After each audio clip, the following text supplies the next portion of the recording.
माननीय प्रधानमंत्री मोदी साहेबांच्या सरकारने शेतकऱ्यांच्या शेतमालाला जास्त भाव मिळावा म्हणून अत्यंत महत्त्वपूर्ण निर्णय घेतले आहेत, ज्या निर्णयांमुळे प्रचंड मोठा फायदा हा शेतकऱ्यांना होणार आहे।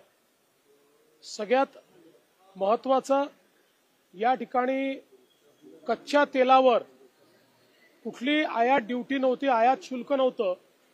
20% आयात शुल्क लावण्याचा निर्णय घेण्यात आला आहे आणि रिफाइंड तेलावर 12.5%वरनं तो 32.5% करण्यात आलेला आहे। त्यामुळे सोयाबीनच्या शेतकऱ्याला प्रचंड मोठा त्या ठिकाणी फायदा होणार आहे आणि सोयाबीनच्या किमती बाजारामध्ये वाढण्याकरता त्याचा एक मोठा फायदा होणार आहे। यापूर्वीच सोयाबीनच्या खरेदीचा निर्णय देखील केंद्र सरकारने घेतलेला आहे, त्यामुळे सोयाबीनचा शेतकरी हा निश्चितपणे त्या ठिकाणी या निर्णयामुळे खूप मोठ्या प्रमाणात लाभान्वित होणार आहे आणि काही प्रमाणात कापसाच्या शेतकऱ्याला देखील या ठिकाणी त्याचा फायदा मिळणार आहे। यासोबत आपण जर या ठिकाणी बघितलं तर कांद्याचा मोठा प्रश्न हा निर्माण झाला होता आणि कांद्याच्या प्रश्नावर केंद्र सरकारने मिनिमम एक्सपोर्ट प्राइस पूर्णपणे संपवून टाकलेली आहे आणि या ठिकाणी जी काही त्याच्यावर एक्सपोर्ट ड्युटी होती ती 40%वरनं 20%वर आणलेली आहे। यामुळे कांद्याचे जे भाव आहेत ते स्थिर होण्याकरता, ते वर जाण्याकरता अत्यंत मोठा फायदा या माध्यमातून होणार आहे।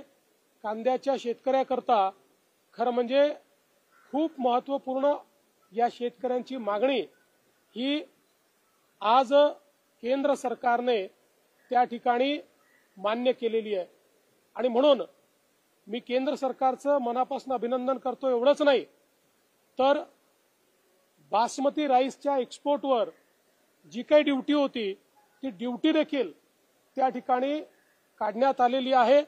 त्यामुळे हा जो काही बासमती धान पिकवणारा शेतकरी आहे यालाही खूप मोठ्या प्रमाणात त्या ठिकाणी फायदा होणार आहे आणि म्हणून या सगळ्या निर्णयांचा थेट फायदा हा या ठिकाणी सोयाबीनचे शेतकरी, कांद्याचे शेतकरी, बासमती राईसचे शेतकरी या सगळ्यांना होणार आहे आणि त्याचा इनडायरेक्टली फायदा हा काही प्रमाणात कापसाच्या शेतकऱ्याला देखील त्या ठिकाणी होणार आहे आणि म्हणून मी केंद्र सरकारचे अतिशय मनापासून आभार मानतो, त्यांचं अभिनंदन करतो आणि अशा प्रकारचा निर्णय हा निश्चितपणे महाराष्ट्रातल्या शेतकऱ्यांना सुखावून जाईल असा मला विश्वास आहे। जेपी नड्डा जी आज मुंबईच्या दौऱ्यावर आहे।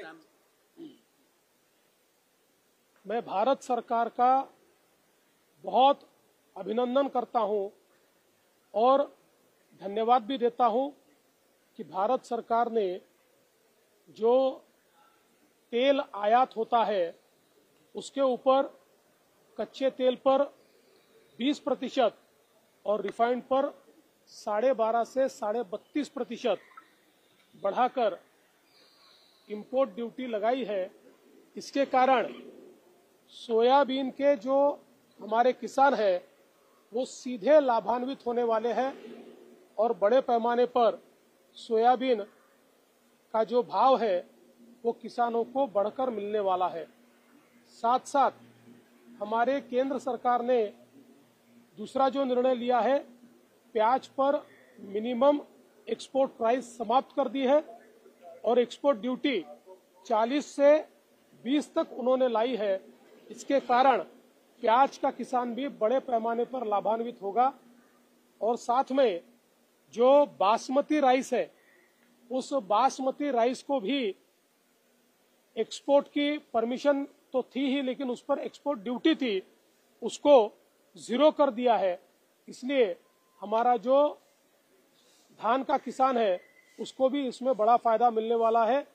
कुल मिलाकर किसानों को एक बहुत बड़ी सौगात हमारे प्रधानमंत्री जी ने दी है।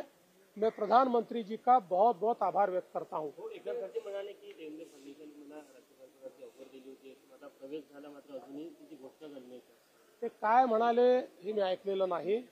मात्र त्यांच्या संदर्भात आमच्या केंद्रीय नेतृत्वाने निर्णय घेतलेला आहे. तो निर्णय आम्हाला सर्वांना त्या ठिकाणी मान्यच आहे.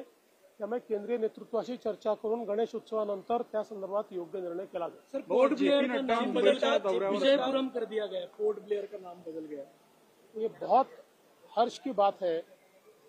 गुलामी के चिन्हों को मिटाया ही जाना चाहिए और गुलामी के चिन्हों को मिटाने का जो कार्य मोदी सरकार कर रही है, मैं उसके लिए उन्हें धन्यवाद देता हूँ। जेपी नड्डा जी आज मुंबईच्या दौऱ्यावर आहे, जेपी नड्डा जी मुंबईला येत आहेत. एक आमची छोटी बैठक देखील त्या ठिकाणी होणार आहे आणि विशेषतः आपल्याला माहिती आहे की गणेश पर्व चाललेला आहे. त्यामुळे गणेशाचं दर्शन देखील ते घेणार आहे. सीट बंटवारा कब तक हो जाएगा?